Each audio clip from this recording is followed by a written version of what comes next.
नमस्कार, आप देख रहे हैं दैनिक जनजागरण न्यूज। 10वें अंतर्राष्ट्रीय योग दिवस के अवसर पर मुख्यमंत्री योगी आदित्यनाथ शुक्रवार को राजभवन प्रांगण लखनऊ में आयोजित सामूहिक योगाभ्यास में सम्मिलित हुए और योगाभ्यास किया। उनके साथ राज्यपाल आनंदीबेन पटेल ने भी योगाभ्यास में हिस्सा लिया। इस अवसर पर सीएम योगी ने कहा कि योग मानवता के अनुकूल है, जो देश, समाज, काल परिस्थितियों से बाधित होकर के भी संपूर्ण मानवता के कल्याण के मार्ग को प्रशस्त करता है। इस कार्य के साथ यदि हम जुड़ते हैं और संपूर्ण मानवता को जोड़ते हैं तो ये पूर्वजों और विरासत के प्रति हमारी सच्ची श्रद्धा कही जाती है। अंतर्राष्ट्रीय योग दिवस हम सभी के लिए भारत की इसी परंपरा के प्रति इसी श्रद्धा को व्यक्त करने का एक माध्यम बना है।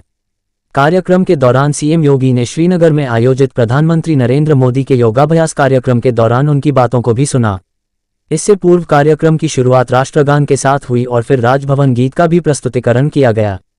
मुख्य सचिव दुर्गा शंकर मिश्र ने राज्यपाल और मुख्यमंत्री को तुलसी का पौधा देकर उनका अभिनंदन किया। इस अवसर पर प्रांगण में बड़ी संख्या में उपस्थित योग साधकों व प्रशिक्षकगणों ने पूरे उत्साह से सामूहिक योगाभ्यास में किया। कार्यक्रम के दौरान सीएम योगी ने कहा कि यह हम सब का सौभाग्य है कि योग दिवस के अवसर पर हम अपनी विरासत का स्मरण करते हुए भारत की ऋषि परंपरा के प्रति श्रद्धा व्यक्त कर रहे हैं। यह अवसर हमें देश के यशस्वी प्रधानमंत्री नरेंद्र मोदी जी ने प्रदान किया है, जिनके विजन और प्रयासों का परिणाम है कि आज दुनिया के लगभग 250 देश अंतर्राष्ट्रीय योग दिवस के साथ जुड़कर भारत की इस विरासत के साथ खुद को जोड़ करके हमारी संस्कृति और परंपरा को गौरवान्वित करने का प्रयास करेंगे। अपनी परंपरा और पूर्वजों व विरासत के प्रति इससे बड़ा सम्मान और कोई नहीं हो सकता। सीएम योगी ने कहा कि हम सभी जानते हैं कि योग एक संपूर्ण विद्या है जो हमें शारीरिक और मानसिक रूप से एकजुट करता है। भारत की ऋषि परंपरा को देखें तो उन लोगों के पास कितनी दूरदर्शिता थी, किस तरह उन्होंने समाज को जोड़ा। धर्म को योग के साथ जोड़ने का एक अभिनव प्रयास इस रूप में हुआ। जब हम धर्म की बात करते हैं तो धर्म के दो हित सामने दिखते हैं। एक है इस लोक में विकास के लिए, खुशी और खुशहाली के लिए, ईज ऑफ लिविंग के लिए कार्य करना, और दूसरा है कि जन्म के बाद मोक्ष की प्राप्ति हो। यानी धर्म के दो हित भारत की ऋषि परंपरा ने हम सबको बताए हैं। योग भी हम सबको उसी परंपरा के साथ जोड़ने का काम करता है। भारतीय मनीषा भी इसी बात को कहती है कि शरीर माध्यम खलु धर्म साधनम, अर्थात सभी कार्य तभी पूर्ण हो सकते हैं जब आपका शरीर साथ हो। काया स्वस्थ है तो मन स्वयं ही स्वस्थ हो जाएगा। योग में हर किसी के लिए अलग अलग योग विद्याएं हैं।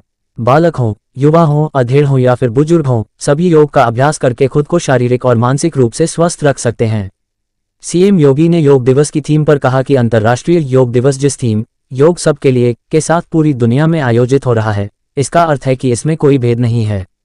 इसमें जाति का भेद नहीं है, क्षेत्र का, भाषा का, काल का, देश का भेद नहीं है। मेरी अपील है कि योग को नियमित अभ्यास का हिस्सा बनाएं।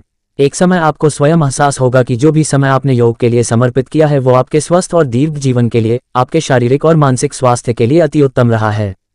यदि नियमित दिनचर्या के साथ इसको आगे बढ़ाएंगे तो इसका हमें भरपूर लाभ प्राप्त होगा। इस अवसर पर प्रदेश की राज्यपाल आनंदीबेन पटेल, मुख्य सचिव दुर्गा शंकर मिश्र, प्रमुख सचिव आयुष लीना जौहरी और योग साधक व प्रशिक्षकगण उपस्थित रहे।